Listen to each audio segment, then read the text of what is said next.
com você? Meu nome é Pamela Pérez e seja muito bem-vinda à semana Dentista que Resolve. Durante toda essa semana eu vou te mostrar o passo a passo de como dominar o tratamento odontológico de pacientes com atrações de saúde. Também vou te mostrar, Doc, porque tratar esse perfil de paciente pode aumentar os lucros do seu consultório, aumentar a segurança dos seus tratamentos e também fazer com que você se torne um dentista de referência aí na sua cidade. Você já pensou nisso? Na primeira aula da semana Dentista que Resolve, eu te mostrei como atender pacientes com atrações de saúde transformou a minha carreira e me tornou uma dentista de referência. Eu também quebrei o mito que é arriscado atender pacientes com atrações sistêmicas e que atender esse perfil de paciente não dá dinheiro. Se você não viu essa primeira aula, eu sugiro fortemente, Doc, que você assista ela para depois assistir essa daqui. Cada aula dessa semana é complementar a outra, é como se fosse uma trilogia de cinema. Você até vai entender o segundo filme, que é essa segunda aula, mas se assistir o primeiro, você vai ficar meio perdido, né? E provavelmente algumas coisas não vão fazer muito sentido. Doc, eu quero aproveitar também para agradecer os diversos comentários, directs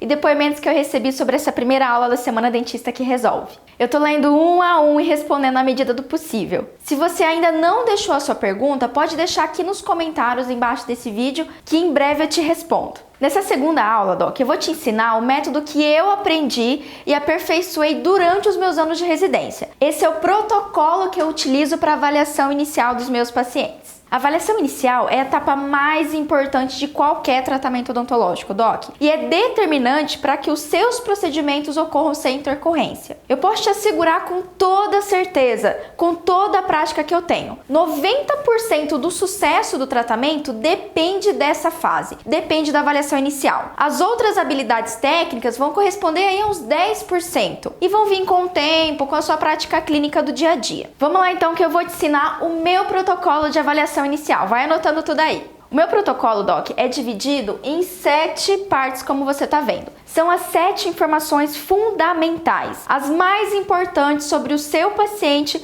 que você precisa investigar durante essa conversa inicial, durante a anamnese. Quer apostar que eu vou ler seu pensamento agora? Mas, Pamela, eu só preciso saber 7 informações do paciente, você tem certeza disso? E toda aquela anamnese, né, que eu aprendi na faculdade, um monte de perguntas, você não vai fazer? Doc, eu concordo que isso aparentemente parece estranho, mas me responde uma coisa antes. Tendo em mente essa anamnese que você aprendeu na faculdade, você sabe exatamente o que cada pergunta daquela quer dizer? Ao final desse questionário aí de 2 páginas, frente e verso, você sente que conhece bem o paciente? Você se sente completamente seguro para iniciar o atendimento? Pois é, olha só o que o professor Malamed, no livro de Emergências Médicas em Odontologia, diz. Qualquer questionário de história médica pode ser extremamente valioso ou totalmente dispensável. O segredo reside na capacidade do cirurgião dentista em interpretar o significado das respostas e de obter informação adicional pelo exame físico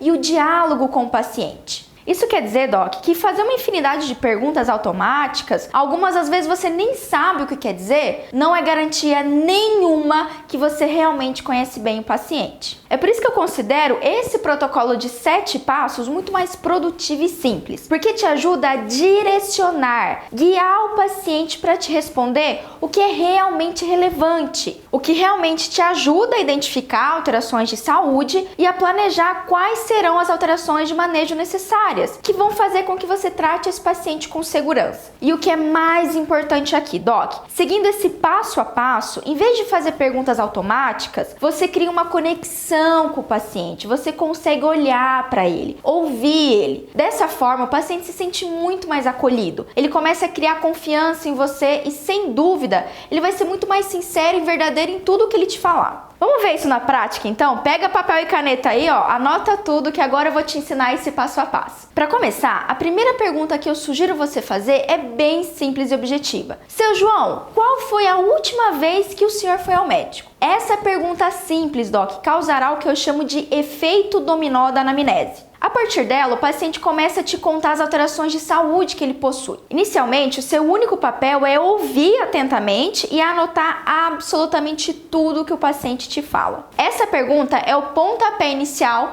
para a primeira das 7 informações mais relevantes sobre o seu paciente, que é, olha lá, patologias de base.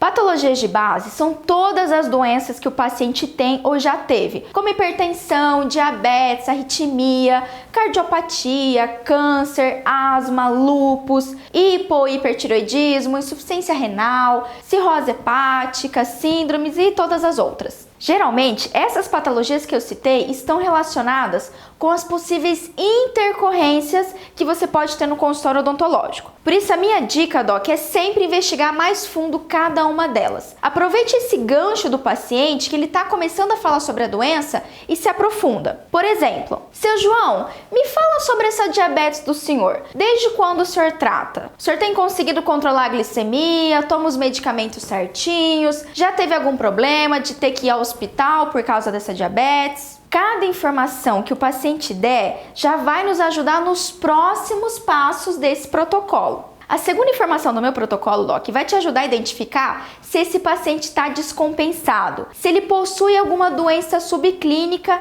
ainda não diagnosticada. Para isso, você precisa investigar e entender as comorbidades, que resumidamente são os hábitos de vida desse paciente. Por exemplo, sobrepeso, desnutrição, dietas ricas naqueles alimentos ultraprocessados, compulsões alimentares, uso de drogas, tabagismo, alcoolismo, a prática de exercícios físicos, meditação, histórico de depressão, ansiedade, nesse sentido. E a forma mais simples de você descobrir isso, além de observar visualmente o seu paciente, que isso é muito importante, é perguntar como é a rotina de vida dele. Com o que ele trabalha, o que ele costuma comer, se ele tem algum vício. Tenta investigar um pouquinho mais, tenta saber como que é o dia a dia desse paciente. Um desequilíbrio em qualquer desses fatores, com certeza, Doc, mostra que esse paciente tem hábitos de vida deletérios e que não ajudam em nada a compensar as patologias que ele tem. Sem falar que essas comorbidades mostram que o paciente pode desenvolver doenças graves no futuro. Inclusive, ele pode até já ter essas doenças, mas de uma forma subclínica. E já guarda isso. São exatamente as patologias de base e comorbidades do paciente que irão direcionar quais os exames laboratoriais que a gente vai ter que pedir. Investigar isso a fundo é essencial para o sucesso dos nossos procedimentos, Doc. Eu vou te dar um exemplo, vamos lá. Digamos que a sua paciente diz que não tem diabetes, mas aí você notou que ela está com sobrepeso, que apresenta uma dieta rica nesses alimentos ultraprocessados, que é ansiosa, ou seja, uma excelente candidata à resistência insulínica ou mesmo a uma diabetes subclínica que ainda não foi diagnosticada. Acho que eu não preciso nem dizer que nesse caso você vai ter que investigar a glicemia em jejum, por exemplo, ou mesmo a hemoglobina glicada dessa paciente. Olha só que bacana, a terceira informação nos ajuda a determinar o quanto as patologias do paciente estão instáveis, descompensadas. Para isso, Doc, a gente precisa saber sobre o histórico de internações ou cirurgias. Olha só.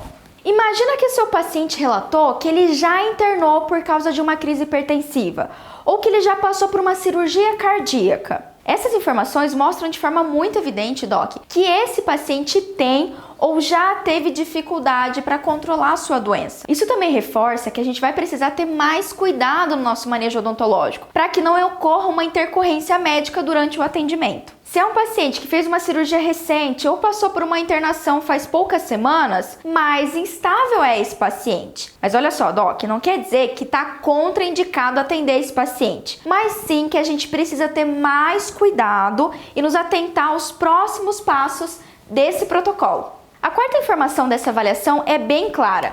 Quais são as alergias que o paciente tem?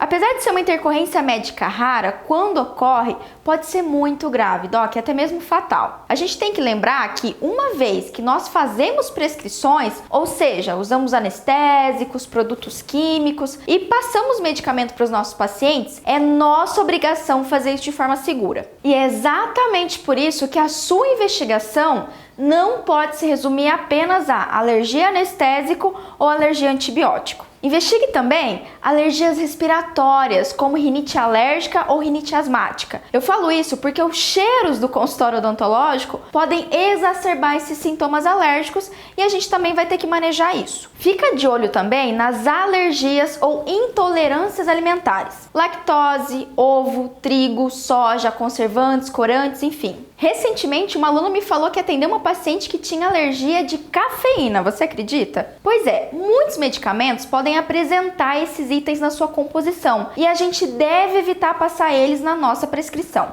Também investiga, Doc, alergias a produtos químicos, especialmente aqueles que a gente usa no consultório, como hipoclorito, clorexidina, creme dental, látex. Mas agora eu vou abrir um parênteses bem grande aqui. Muito cuidado com as alergias que eu chamo de fake news. Isso já aconteceu diversas vezes comigo e pode ser que aconteceu com você também. O paciente te fala que já teve alergia ao anestésico odontológico ou a medicamentos como dipirona. Mas a primeira coisa que você vai perguntar para esse paciente é como foi essa alergia? Quais foram os sintomas que o paciente teve? Sabe por quê? Palpitação, taquicardia, mal-estar, sonolência não são sinais e sintomas alérgicos, Doc. Esses são apenas efeitos colaterais comuns do anestésico ou de medicamentos. Se o paciente relatar esses desconfortos por causa de um medicamento, eu sugiro você evitar de prescrever mesmo assim. Não porque vai causar uma alergia,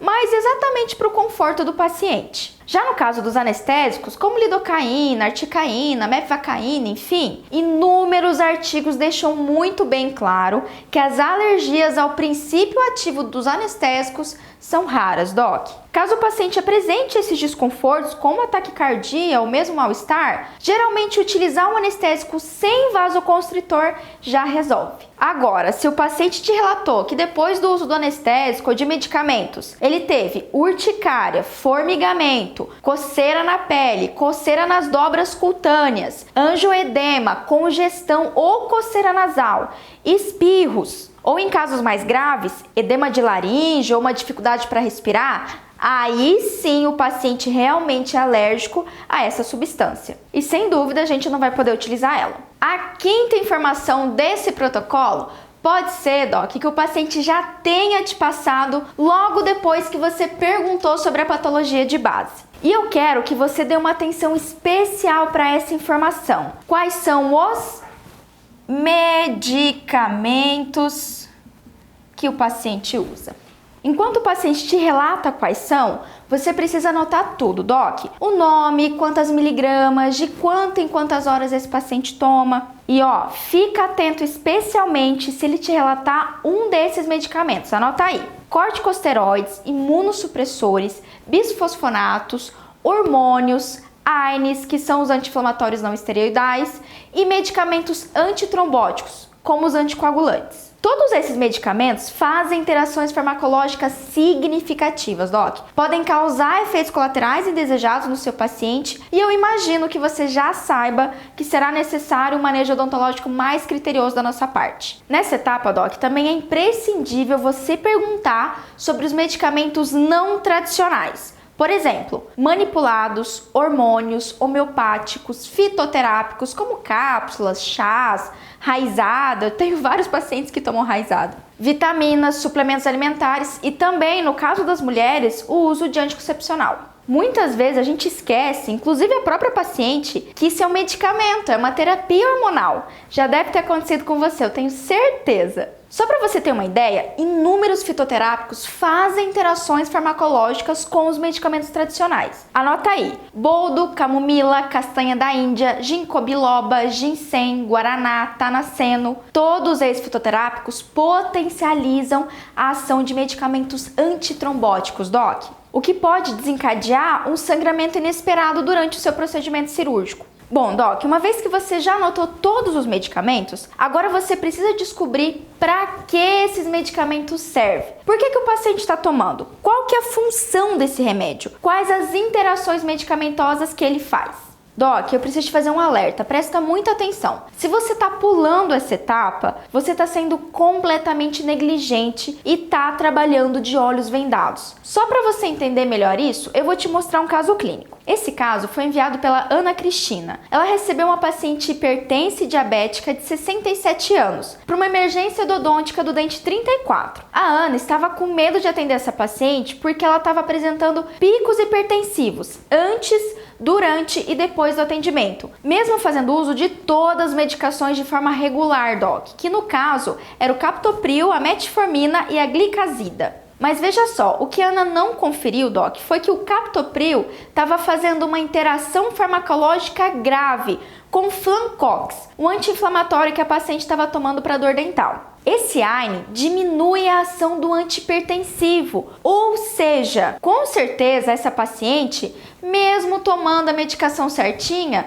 não vai conseguir manter a pressão no nível seguro. Agora me responde, quantas vezes você não brigou para o paciente fazer uso regular da medicação? Fez ele passar no médico e acabou que nunca mais ele voltou, né? Sabe por quê? Isso passou desapercebido pelos olhos da Ana e pode estar passando por você também, Doc. Porque a gente nunca aprendeu a conferir interações da forma certa. Se você pegar qualquer livro de manejo odontológico, ele vai vir com uma tabela de interações para a gente decorar. Isso pode até servir para você estudar para concurso, mas não é nada prático no campo de batalha. Sabe como nós descobrimos a interação farmacológica dessa paciente? Utilizando um aplicativo de celular. É isso mesmo que você ouviu. Já faz o download aí e testa. Chama Medscape. Super fácil de usar e implementar na sua rotina. Eu não sei se você já notou isso, mas a grande maioria das faculdades nos ensinam a decorar as coisas, assim como foi na minha. Mas eu não tô aqui para isso, Doc. Eu tô aqui para te ajudar a pensar,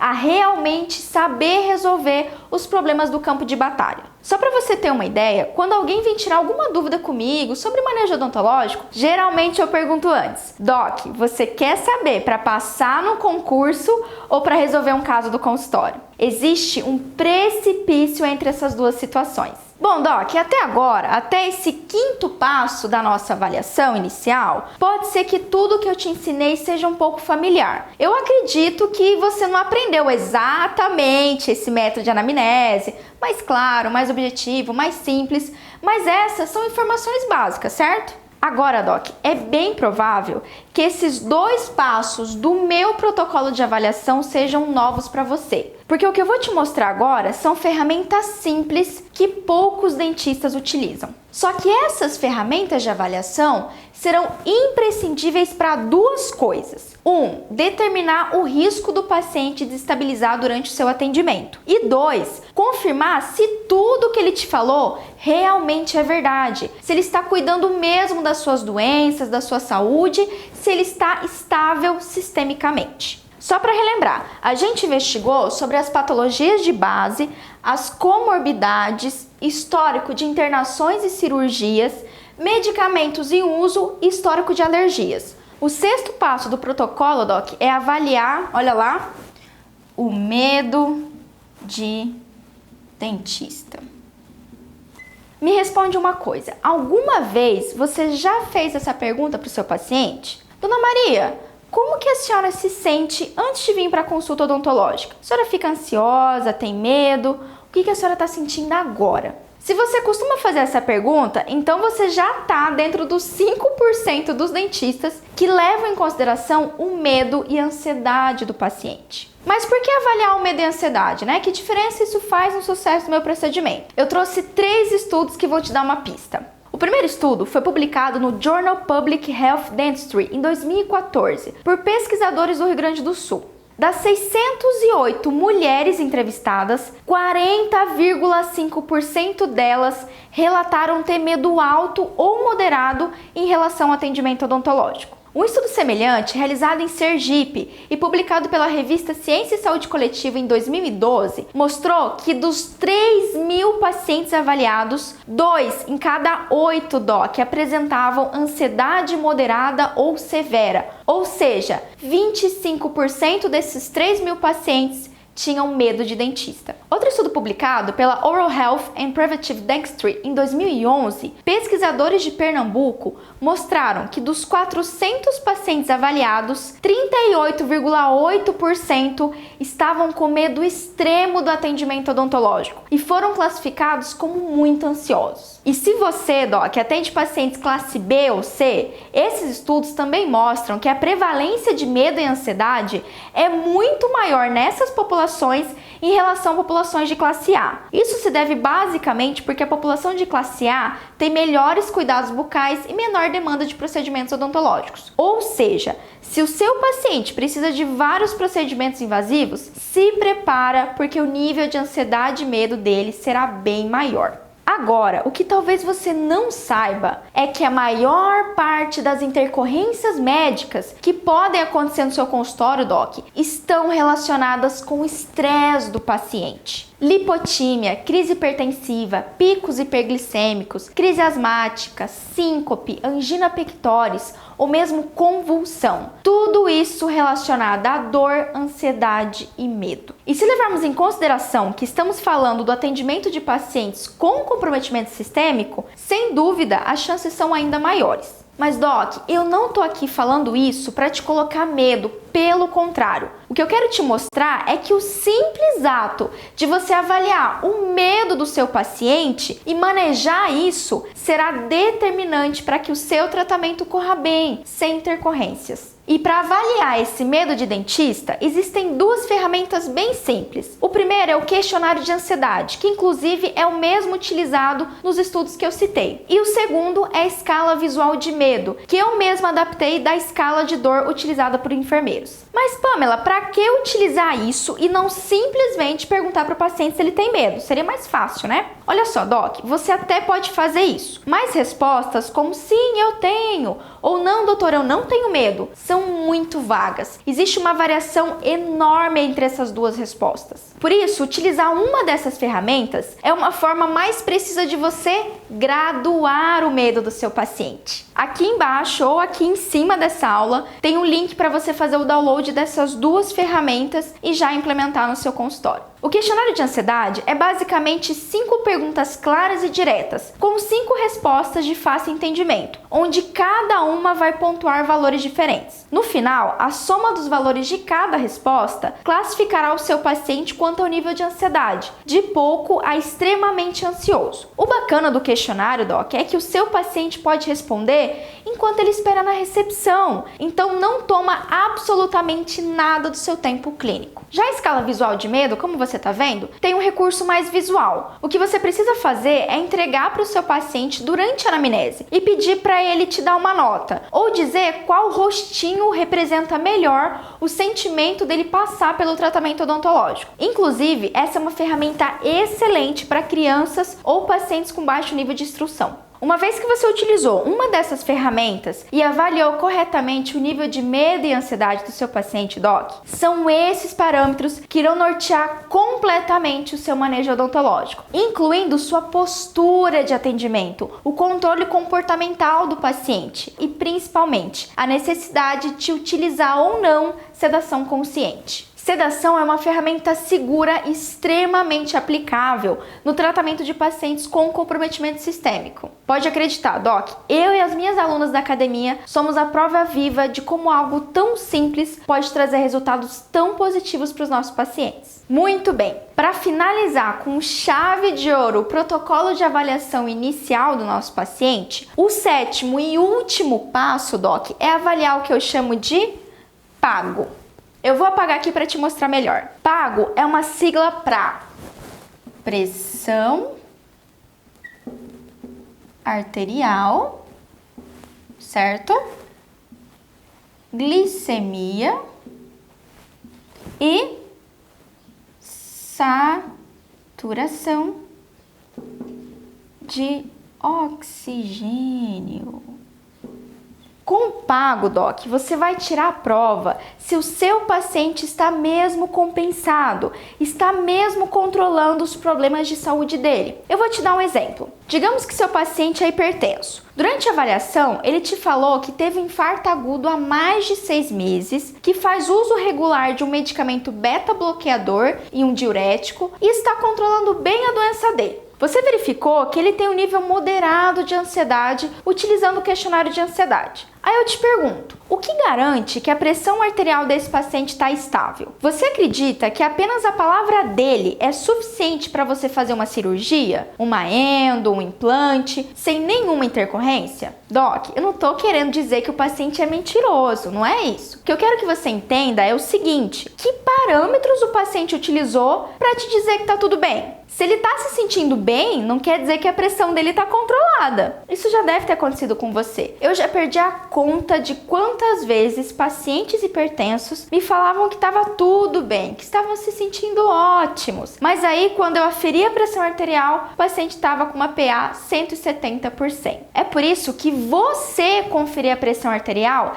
é essencial e eu não aconselho nem um pouco, Doc, você pular essa etapa, tá bom? Vamos entender agora porque eu sempre confiro a glicemia capilar dos meus pacientes. Aquela aferição com o uso do glicosímetro, sabe? Quando a gente dá um furinho no dedo do paciente. Segundo a Sociedade Brasileira de Diabetes, do total de diabéticos no Brasil, 46% não sabem que tem a doença. Isso é muito sério. Os dados também mostram que 62% tem pelo menos um fator de risco para o desenvolvimento da doença. Ou seja, a glicemia sempre deve ser avaliada antes do tratamento odontológico de pacientes diabéticos, mas também na avaliação inicial de todo paciente que entrar no seu consultório, incluindo crianças e adolescentes com fatores de risco, como obesidade, dietas ricas em alimentos ultraprocessados, cariogênicos e o sedentarismo. Dentro da avaliação do pago, nós também temos que verificar a saturação de oxigênio do nosso paciente. Para isso, nós precisamos de um equipamento super acessível, mas um pouco incomum na rotina odontológica, que é o oxímetro. Esse aparelho mede 2 sinais vitais: a saturação de oxigênio, como eu falei aqui, ou seja, qual a porcentagem de oxigênio que o paciente está absorvendo durante a sua respiração, e também o batimento cardíaco por minuto,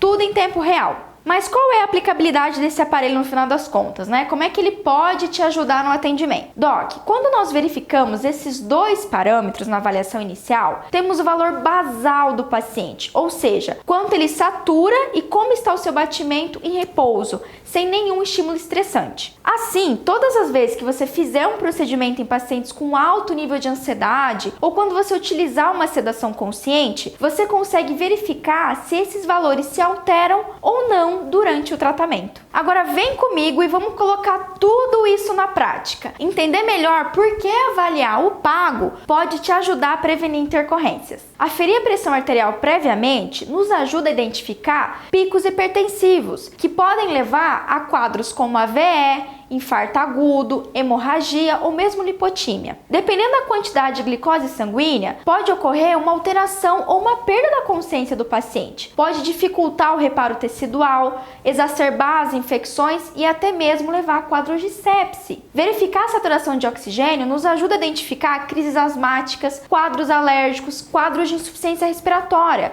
E quando a gente monitora o batimento cardíaco, a gente pode identificar arritmias, crises de pânico e taquicardias. Todos esses parâmetros são essenciais se você pretende tratar pacientes com alterações sistêmicas, Doc, especialmente com segurança e sucesso. É por isso que avaliar o pago não serve apenas para eu ter certeza da estabilidade do quadro de saúde do paciente, avaliar o quanto ele está descompensado ou não. Ter esses equipamentos no consultório também são recursos excelentes para você monitorar o seu paciente durante o atendimento. Assim, a gente consegue identificar e prevenir intercorrências médicas antes que elas aconteçam. Pronto, esse é o meu protocolo de avaliação inicial. Agora que você conhece toda a história clínica do paciente, todas as patologias que ele tem, quais são os hábitos de vida, quais medicamentos ele utiliza, qual o nível de ansiedade e, sem dúvida, se ele está ou não compensado da sua doença, a próxima etapa você conhece bem, Doc, é fazer o exame extra e intraoral e verificar quais são as necessidades desse paciente, se precisa fazer procedimentos invasivos ou não. Uma vez que você tem todas essas informações, planejar um manejo odontológico fica muito mais simples. Todos os casos que eu já atendi, Doc, que eu mostrei na primeira aula dessa semana, eu utilizei esse exato protocolo. Com essas 7 informações, você consegue determinar com muito mais facilidade, muito mais precisão, qual será o manejo odontológico necessário para o tratamento do seu paciente. Qual é o anestésico mais indicado, a necessidade ou não de sedação, quais os exames laboratoriais que você precisa solicitar, que interferência os medicamentos estão causando no paciente, qual medicamento eu posso ou não prescrever, quais serão as minhas condutas necessárias para evitar qualquer tipo de intercorrência. Além de tudo isso, Doc, quando você faz as perguntas certas, ouve o seu paciente, avalia ele de uma forma que ninguém nunca avaliou, ele nunca mais vai te esquecer, ele nunca mais vai te largar. Só para você ter ideia do que eu tô falando, olha a história da Núbia. Meu nome é Núbia. Eu sou carioca, mas moro na cidade de Nioaque, interior do Mato Grosso do Sul. Cara, eu sempre gostei disso, assistir paciente sistematicamente comprometido, né? Então, quando você veio com essa proposta, pra mim foi uma luz, é uma coisa que eu sempre quis fazer, uma coisa que eu amo, tratar paciente comprometido, só que eu não sei, né? A gente sai com aquele básico da faculdade, né? Eu lembro que eu cheguei a fazer uma disciplina eletiva, né? Que não era obrigatória, de atendimento para pacientes sistemicamente comprometidos. Por conta própria, né? Porque é uma coisa que eu sentia falta. Quando aparece um paciente, de repente com câncer, né? Ou com alguma outra, uma outra patologia, poxa, tem sido uma mão na roda, assim. Eu tô amando. Tô me sentindo mais segura, com certeza tô. E isso tem me favorecido até lembrar coisas antigas da faculdade, né? Porque como a gente se sente mais seguro e ter alguém pra perguntar algo que eu não saiba, eu vou lá, pergunto pra Pan. Que nem a história da paciente, Pan, que eu cheguei a postar no grupo, né? Da minha paciente, que toda vez que eu ia fazer um canal, ela sempre tava com batimento acelerado, a oxigenação. Gostei bastante, tem funcionado, me ajudado muito, me deixado mais segura e a gente percebe também que os pacientes, nossa, que legal, né? A doutora tem essa atenção comigo. Diferença total na minha vida. Você notou como esses 7 passos não são complicados de seguir? Basta você fazer as perguntas certas e utilizar ferramentas de baixo custo para iniciar o atendimento de pacientes com comprometimento sistêmico. Mas o primeiro passo e o mais importante é você seguir esse protocolo que eu te passei à risca. Cada passo que você aprendeu até agora, por mais simples que pareça, deve ser seguido fielmente para todo paciente que sentar na sua cadeira odontológica. Doc, tanto eu como você sabemos que a partir daqui, o manejo odontológico será individualizado para cada tipo de paciente. E isso deve ser estudado de forma mais profunda. E isso é exatamente o que a gente faz dentro da Academia da Odontologia Sistêmica. Talvez você já tenha ouvido falar dela. Se ainda não, a AUS é meu treinamento fechado, onde eu ensino os protocolos de atendimento para cada tipo de paciente com alteração sistêmica. Mas o objetivo dessa aula não é falar sobre academia. Mais pra frente a gente fala sobre isso. O que eu quero agora é que você absorva tudo o que eu te falei. Aproveita, Doc, para testar as 2 ferramentas de avaliação de medo, que eu deixei aqui embaixo ou aqui em cima nessa aula. Porque na próxima aula, na sexta-feira, eu vou falar sobre um dos calcanhares de Aquiles dos dentistas, algo que gera muita dúvida e muita vergonha. Como discutir o caso clínico com o médico. Alguns acham esse assunto polêmico, mas não precisa ser. E é isso que eu vou te mostrar na próxima aula. Aproveita e deixa aqui embaixo para mim o que você achou na nossa segunda aula, do meu protocolo de avaliação inicial e também quais são as suas maiores dúvidas e dificuldade no atendimento de pacientes com atrações de saúde. Eu vou me esforçar ao máximo para ler e responder pessoalmente um por um. Se você quiser já ir se aprofundando mais, Doc, dá uma olhada lá no meu YouTube. Tem diversas aulas de manejo odontológico, interpretação de exames laboratoriais, sedação, enfim, tem mais de 60 vídeos disponíveis. Doc, um beijo enorme para você e eu te vejo na sexta-feira para a terceira e última aula da semana Dentista que Resolve. Waste another minute, no, I won't. I'm a man on a mission. I'm a man on a mission. I don't need no permission.